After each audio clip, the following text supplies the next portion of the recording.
Hello everyone, welcome back to my channel Ncert Malayalam. Ncert class 9th Science chapter 14 Natural Resources part 4 discussion ആണ് ഇത് വലിയ chapter ആണ് അതുകൊണ്ടാണ് നമ്മൾ ഒരു 5 പാർട്ടായിട്ടായിരിക്കും ഇത് പഠിപ്പിക്കുന്നത് അപ്പോൾ നിങ്ങൾ അതിനനുസരിച്ച് വേണം നോക്കാൻ വേണ്ടിയിട്ട് okay so the water vapor produced by transpiration also goes into atmosphere.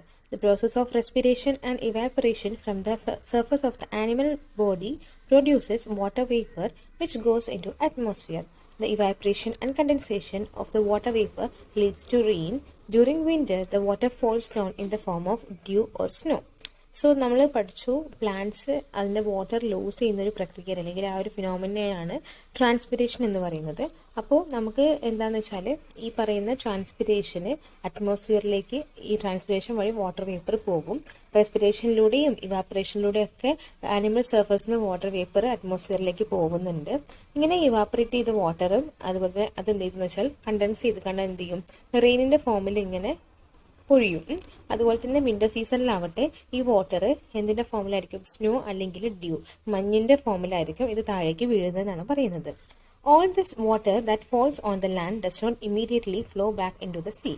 Some of it seeps into soil and becomes a part of underground reservoir of fresh water.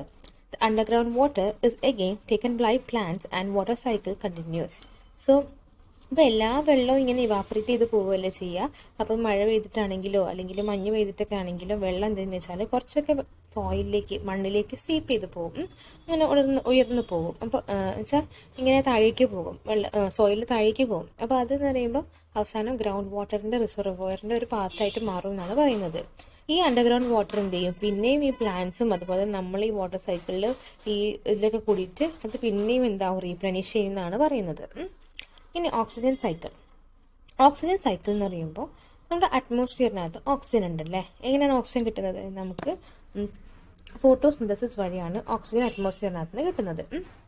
അപ്പോൾ ഈ ഫോട്ടോസിന്തസിസ് വഴി ഓക്സിജൻ സൈക്കിളിൽ നിന്നുള്ള ഓക്സിജനാണ് ഫോട്ടോസിന്തസിസിലേക്ക് വരുന്നത്.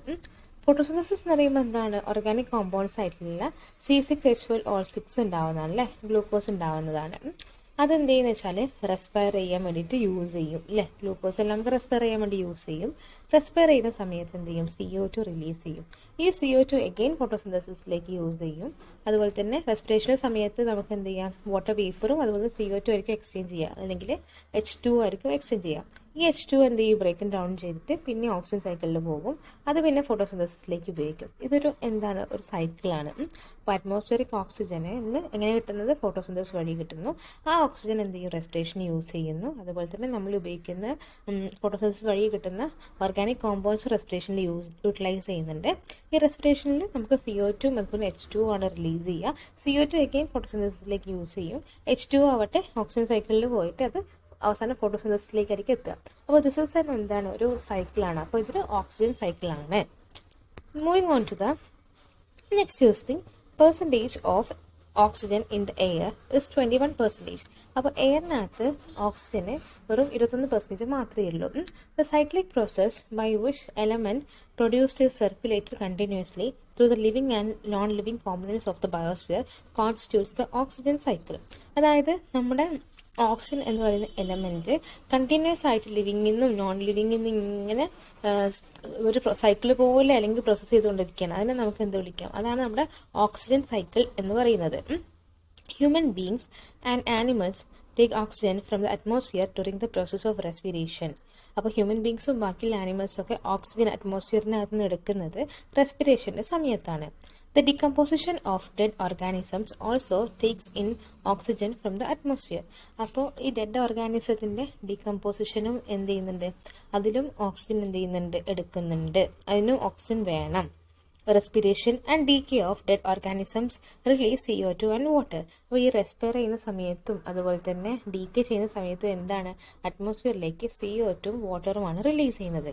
The carbon dioxide and water are used up by the green plants during the process of photosynthesis. നമ്മൾ പറഞ്ഞു ഈ carbon dye oxide water എന്ത് ചെയ്യും, ഫോട്ടോസിന്തസിസിൽ ഗ്രീൻ പ്ലാന്റ്സ് എടുക്കുന്നതാണ് പറയുന്നത്. They give out oxygen during this process. This oxygen is again used by the അപ്പോൾ ഈ oxygen എന്ത് ചെയ്യും പിന്നെയും നമ്മൾ റെസ്പയർ ചെയ്യാൻ വേണ്ടിയിട്ട് ഹ്യൂമൻ ബീങ്സും ആനിമൽസും എടുക്കുന്നു. അപ്പോൾ ഇതൊരു സൈക്കിളാണ്. This oxygen cycle keeps repeating in nature. അപ്പോൾ ഇത് ഇങ്ങനെ റിപ്പീറ്റ് ചെയ്തുകൊണ്ടിരിക്കുകയാണ്. അപ്പോൾ ഇത് ഓക്സിജൻ ഇങ്ങനെ റീപ്ലനിഷ് ചെയ്തുകൊണ്ടിരിക്കുകയാണ്. Next is about the carbon cycle. അപ്പോൾ ഇതൊക്കെയാണ് ഓക്സിജൻ സൈക്കിളിനെ പറ്റി പറയാനുള്ളത്. ഇനി carbon cycle 0.03 to 0.04% carbon is present in the atmosphere in the form of CO2. അപ്പോൾ CO2ൻ്റെ ഫോമിലാണ് നമ്മുടെ അറ്റ്മോസ്ഫിയറിനകത്ത് കാർബണ് അല്ലെങ്കിൽ കാർബൺ ഡൈ ഓക്സൈഡ് അല്ലെങ്കിൽ കാർബണ് ഇങ്ങനെ CO2ൻ്റെ ഫോമിലാണ് അവൈലബിൾ ആയിട്ടുള്ളത്. Carbon cycle maintains the balance of element carbon in the atmosphere. Carbon is found in various forms on the earth. അപ്പോൾ carbon സൈക്കിളാണ് നമ്മൾ കാർബണിൻ്റെ ബാലൻസ് കീപ്പപ്പ് ചെയ്യുന്നത്. ഓക്സിജൻ സൈക്കിളാണ് ഓക്സിജൻ്റെ ബാലൻസ് കീപ്പപ്പ് ചെയ്യുന്നത്. കാർബൺ എല്ലാ വേരിയസ് ഫോംസിൽ അവൈലബിൾ ആണ്. Carbon is present in the atmosphere as carbon dioxide. Carbon can also occur as carbonates and bicarbonate salts in minerals. Carbon is the essential part of the nutrients like carbohydrates, fats, proteins, nucleic acid, and vitamins. Carbon cycle keeps the level of CO2 constant in the atmosphere. So നമ്മൾ പറഞ്ഞു കാർബണിൻ്റെ ഒരു balance keep ചെയ്യുന്നത് carbon സൈക്കിളാണ്. അപ്പോൾ carbon dye ഓക്സൈഡിൻ്റെ ഫോമിലാണ് അറ്റ്മോസ്ഫിയറിൽ carbon present ആയിട്ടുള്ളത്.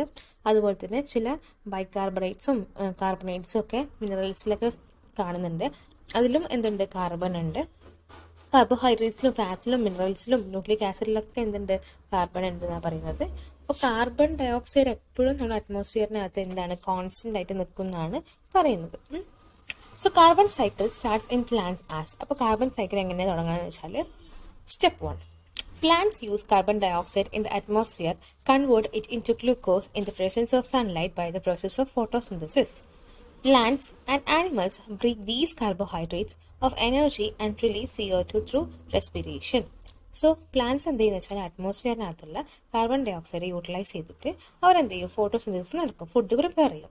അപ്പോൾ food എന്തായിരിക്കും ഗ്ലൂക്കോസിൻ്റെ ഫോമിലായിരിക്കും.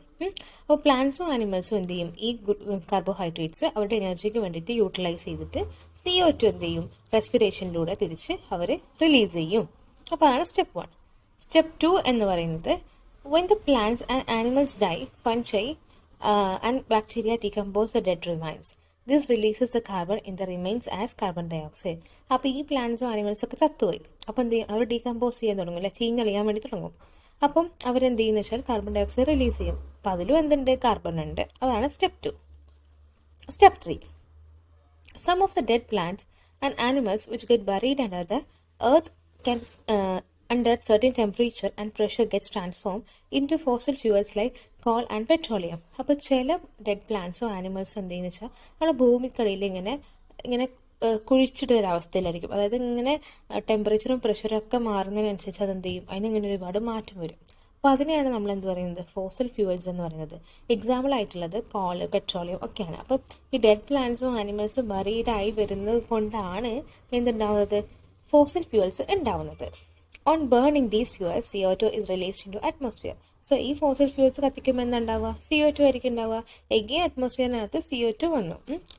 ഇനി നമുക്ക് പഠിക്കാനുള്ളത് it's all about carbon cycle. So നമ്മുടെ ഫോട്ടോസിന്തസിസിലൂടെയും അതുപോലെ തന്നെ ഡീകമ്പോസിഷൻ ഓഫ് ബാക്ടീരിയ ആൻഡ് ആനിമൽസും ഡൈ ചെയ്യുമ്പോൾ ഉണ്ടാകുമ്പോഴും അതുപോലെ തന്നെ നമ്മുടെ ഫോസിൽ ഫ്യൂവൽസിൻ്റെ ബേണിങ്ങിലൂടെയൊക്കെ എന്ത് ചെയ്യുന്നുണ്ട് കാർബൺ ഡൈ ഓക്സൈഡ് അല്ലെങ്കിൽ കാർബൺ എന്ന എലമെൻറ്റ് നമ്മൾ അറ്റ്മോസ്ഫിയറിൽ റീപ്ലനിഷ്ഡ് ആയിട്ടോ അല്ലെങ്കിൽ ബാലൻസ് ആയിട്ടോ നിൽക്കുന്നുണ്ട്. That's all for today. Next ക്ലാസ്സിൽ നമുക്ക് നൈട്രജൻ സൈക്കിൾ പഠിക്കാം. അപ്പോൾ സിമ്പിൾ ടോപ്പിക്കാണ്.